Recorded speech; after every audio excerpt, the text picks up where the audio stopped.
আজকের এই business mentorship explainer সেশনে উপস্থিত সবাইকে দারুণ একটা কেস স্টাডিতে স্বাগত জানাচ্ছি। আজ আমরা এমন একটা স্টোরি ব্রেকডাউন করব যা একেবারে জিরো ক্যাপিটাল বা শূন্য মূলধন থেকে কিভাবে একটা সলিড বিজনেস এম্পায়ার দাঁড় করানো যায় তার পারফেক্ট একটা উদাহরণ।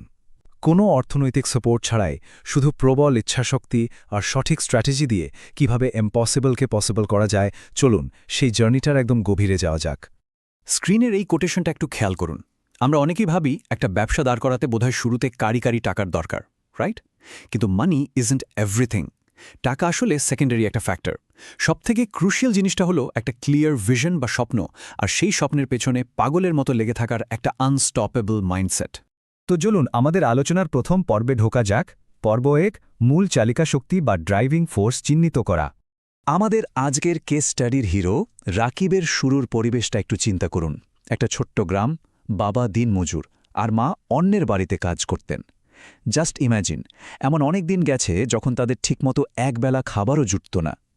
কতটা এক্সট্রিম লেভেলের সার্ভাইভাল গেম ছিল সেটা। কিন্তু জানেন, এই তীব্র দারিদ্র্য আর বেঁচে থাকার লড়াইটাই মূলত রাকিবের লাইফে সবচেয়ে বড় ড্রাইভিং ফোর্স হিসেবে কাজ করেছিল। এত অভাব, এত সীমাবদ্ধতা, কিন্তু এর মধ্যেও রাকিবের কাছে সবচেয়ে পাওয়ারফুল অ্যাসেটটা কি ছিল জানেন? তার বিশাল বড় একটা স্বপ্ন। তার ভিশন ছিল একদম ক্লিয়ার। তাকে অনেক বড় কিছু একটা করতে হবে। পকেটে এক পয়সাও না থাকতে পারে, কিন্তু মনের ভেতরে স্পার্কটা যে কতটা বিশাল হতে পারে, রাকিব তার একটা জীবন্ত প্রমাণ। এবার আসি আমাদের দ্বিতীয় ধাপে। পর্ব ২, চারপাশের সমালোচকদের নয়েজ কিভাবে ব্লক করতে হয়। যে কোনো নতুন ইনিশিয়েটিভের ক্ষেত্রে সোসাইটি সবসময় কি বলে, আরে তোকে দিয়ে কিচ্ছু হবে না। রাকিবের ক্ষেত্রেও ঠিক এটাই ঘটেছিল। স্কুলের বন্ধুরা তাকে নিয়ে রীতিমতো হাসাহাসি করত, কিন্তু এখানেই একজন ট্রু অন্টারপ্রেনিয়রের মাইন্ডসেট আলাদা হয়ে যায়।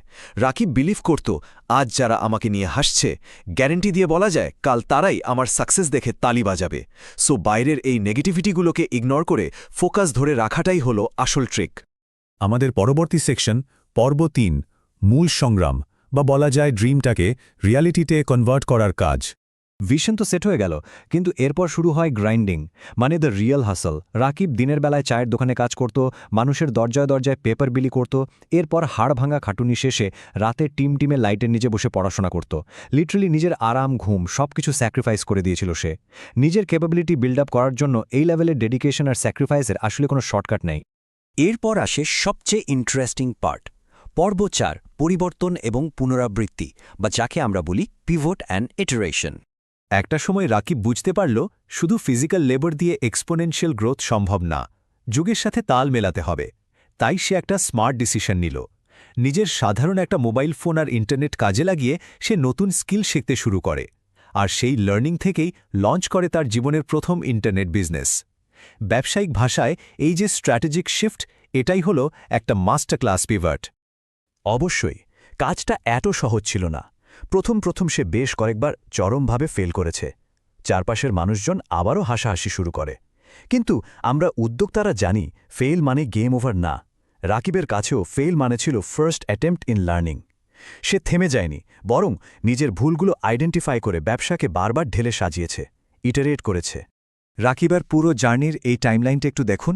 একেবারে বটম লাইন থেকে শুরু, এরপর ঘাম ঝরানো পরিশ্রম, প্রথম ডিজিটাল বিজনেসে পা রাখা, কিছুটা ফেইলিয়ার, আর সবশেষে এই সব কিছুর কিউমুলেটিভ রেজাল্ট হিসেবে আসে ব্যবসায়িক সফলতা আর কাঙ্ক্ষিত আর্থিক স্বাধীনতা।